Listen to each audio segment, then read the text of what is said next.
Memasuki arus balik Lebaran Idul Fitri 2023, kondisi arus lalu lintas di sejumlah ruas jalan Luksumawe terpantau mulai padat. Kepadatan arus lalu lintas salah satunya terjadi di Jalan Lintas Banda Aceh Medan di kawasan Simpang Elak, Desa Aluawi, Kecamatan Muara II, Luksumawe.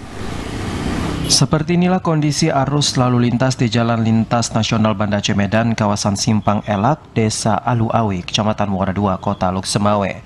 Pada Senin malam, ruas jalan ini dipadati kendaraan roda 2, roda 4 hingga angkutan umum.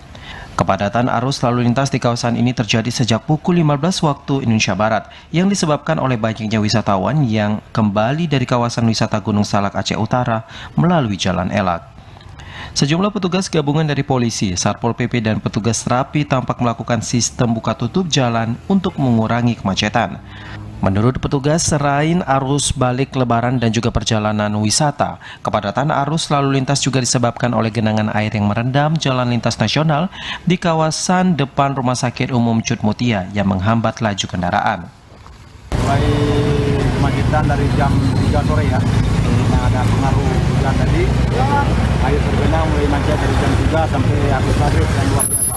Ya bisa juga arus mudik kan, dan ada mengganggu sedikit aktivitas di jalan karena cuaca hujan tadi ada yang tergenang air di depan Rumah Sakit Mutia.